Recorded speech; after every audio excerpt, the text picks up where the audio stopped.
Da, da, da, da. Okay, so we are talking what is being used today. So you guys will see these on your guys' sheet. This is Decades Day from a couple years ago. Sorry, 8th graders. All right, muscle movement. So your muscles do a couple things. Contract is anytime your muscle gets shorter. So if I'm doing a bicep curl, my bicep on top is getting shorter. Extension is going to be anytime that the movement gets larger. Okay, flexion decreases it, extension increases it. Okay, biggest thing to note is you have two different sides. So you have your bicep on top, tricep on the bottom. If I'm flexing my bicep, my tricep is extending, and vice versa. If I am flexing my tricep, my bicep is extending.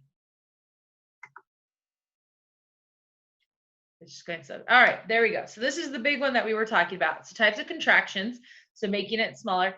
There's what's called isometric. The muscle stays the same length, but it still is working. Okay, so an example would be holding an object up without moving it. So I can lift up a 30-pound weight. Am I still working? Yes. Am I necessarily lifting it and moving it? No.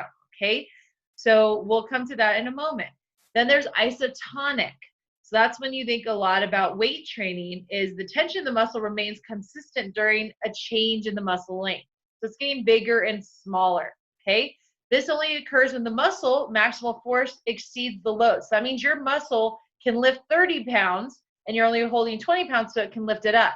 If my muscle can only lift 30 pounds and I'm holding 40 pounds, I can't lift it up, okay? So I can't do the workout on that piece. All right. So right now what's going to happen is you guys are going to annotate which muscle is flexing or extending. We'll see who has it right. Okay. Isotonic means that that muscle is moving. Your muscle is overcoming the weight and it's going through the flexion.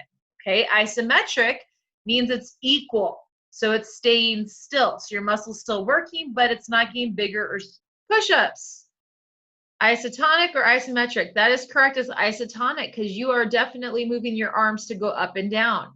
Plank, isometric, that is correct because you are staying still. You are still working, but your body stays in a position. Squats, that is also correct. That is isotonic because you are overcoming the weight to stand up. You're fighting gravity sometimes is your weight. Okay, pike, isometric. Actually, that one's isotonic because remember, you're jumping and kicking up your legs. So you're fighting and overcoming gravity versus staying in one spot. Okay. Pull-ups. Marcus is correct. It's isotonic because you are going and overcoming the weight to finish the pull-up and come back down. The example that's the opposite, which that's wrong, is flexed arm hang is actually isometric because you are staying still. So pull-ups is the version of the isotonic flexed arm hang, so the same motion, but where you stay still, and then for the flexed arm hang, and then pull-ups is where you overcome it. Okay. Wall sits is isometric. That's correct. Crunches, yes, isotonic. That is correct because you're overcoming the abdominal strength. And leg curls, isotonic is correct because you're overcoming it. And walking lunges, isotonic is correct. So good job on those. Just a couple that we didn't have right, but you guys are learning. All right. And let's go to the next page. Okay, directions. What workouts should they be doing? There's more than one answer possible. So what I want you guys to do on here, I'm trying to remember if it comes up by themselves. It looks like I do it. Okay, so you're going to write next to it. So we went over where some of these muscles are. If you don't know where a muscle is, just ask me. Okay, so here's a list of a bunch of muscles. Quadriceps, your top of the leg. Triceps, the back of your arm. Abdominals, you guys should know. Gastrocnemius is the back of your lower leg. Gluteus maximus is your butte. Okay, bicep is the top of your arm. And trapezius is your back. So if you think you know the name of one of those exercises, go ahead and type it or write it next to it. Okay. All right. So I'm going to change mine into a text thing also. Okay. Isotonic quadriceps. Okay. What that's going to be is that means that you are moving it. Okay. So toe raises is actually your lower legs. So that's not going to be quadriceps. Isotonic quadriceps can be squats or anytime that pretty much your quadricep is flexing and extending and overcoming. Okay. Isometric quadriceps is a quad stretch. That does count. The only thing is to be careful with when you're saying stretching, are you necessarily overcoming weight? Not so much. Isometric quadricep is going to be better if you do something like wall sits. Okay. Isotonic triceps means that your triceps keep moving. So that will be something like tricep extensions. Isometric abdominals, planks, that is perfect. Okay. And isotonic gastrocnemius is actually what someone had the first one, toe raises. That is going to be your gastrocnemius. That's the back of your lower leg. Okay, your calves. Okay, isotonic gluteus maximus squats. Yep, sounds good. Isometric gluteus maximus. Okay, that can also be something like wall sits. Okay, because usually anytime your butt or your knees bend at the same time, it can be both. Okay, isometric biceps pull-ups. Yeah, that's all right. That one works out good. And the only thing is, if it's isometric, are you going up and down? So that's going to be that one where we talked about, the other one where it's going to be the flexed arm hang because you want to stay still if it's isometric. Pull-ups is going to be isotonic. All right, and isotonic trapezius, okay, your trapezius is your back, okay, nice and high. And if it's going to be your trapezius behind you and it's moving, that's going to be things like shrugs, okay?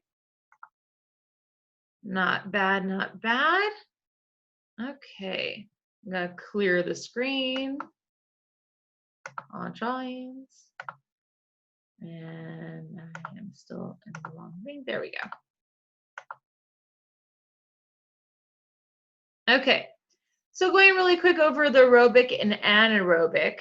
Okay, aero means air, oxygen, gas. It comes from our atmosphere. So aerobe is something that uses oxygen. Hey, guess what? That's usually us.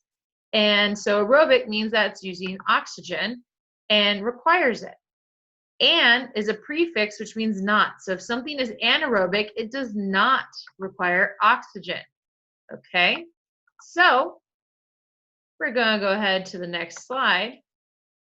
Aerobic exercise is anything that usually uses larger muscle groups. So usually aerobic exercise is going to be something with your legs, okay? Or it can be like your back area. So things like swimming, okay? This type of exercise relies on what's called your aerobic metabolism, which extracts ATP from amino acids, carbohydrates, and fatty acids. We're not going to go too hard into this, but when you do biology in high school, you're going to learn a lot about ATP and Krebs cycles and glycolysis, so don't worry about it. Examples of aerobic exercises: cycling, dancing, hiking, jogging, long distance running, swimming, and walking. Things that happen for a long duration, okay? On the opposite side, you have anaerobic exercise. These are intense physical activity of a very short time that's fueled by source while contracting muscles and is independent of using oxygen. So without using oxygen, they still make ATP with glycolysis and fermentation. So this one is the one where you have buildup of lactic acid. So if you have cramping, that's usually going to happen with anaerobic exercise. Okay, examples of anaerobic exercise is going to be fast twitch muscles. Once again, we're not going too far into that. That's sprinting, HIIT. So pretty much almost everything we've been doing in our class lately has been anaerobic exercise, okay? And things can switch between the two sometimes. So you can be dancing, but then you can do anaerobic things during your dancing, okay? Powerlifting, that's going to be anaerobic exercise, okay? So right now, write in an example on one side, or you can do both if you want to overachieve. What is an aerobic and what's an anaerobic example of an exercise, okay?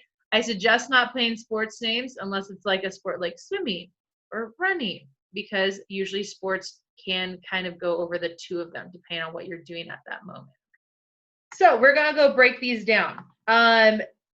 Jump rope, jumping jacks will depend on the amount of time. Same for jumping hurdles, okay? So some of you guys have done hurdles with me in class, the little banana hurdles. Those will be anaerobic. Same thing if they are doing hurdles and it's about a 400 meters. So this is a key thing that I learned in school. If it's 400 meters or less, it's almost always going to be anaerobic. That's fast twitch muscles, okay? So jumping hurdles is only if we're talking about like an 800 or 1600 of jumping hurdles, okay? Squats and crunches, most people don't do those for 15 minutes at a time. So those will actually be anaerobic. So think about any type of thing that's generally weightlifting or working out is going to be usually anaerobic, okay? Swimming, perfect one for aerobic. Burpees, I don't know a lot of people who do burpees for 15 minutes. That will be anaerobic usually, okay? Because it's going to be in short-term bursts. Once again, good things for aerobic are going to be things like hiking, swimming, which is already on there. I'm surprised no one put jogging, walking, okay? Running, all right? Those are, once again, large muscles, long amount of time, all right? So, and then, oh, wait. And we're going to just move those ones because those ones are definitely on the wrong sides. Okay. And then over on this side, push-ups is good. Sprinting, once again, sprinting is, they're called sprints. Usually if it's up to 400 meters, those are called sprints. They're not long distance running. They're different types of runners for the two types. Pull-ups, weightlifting, and sit-ups are all great examples of anaerobic. Okay, and we're going to clear all the drawings. Okay, and then those are the citations.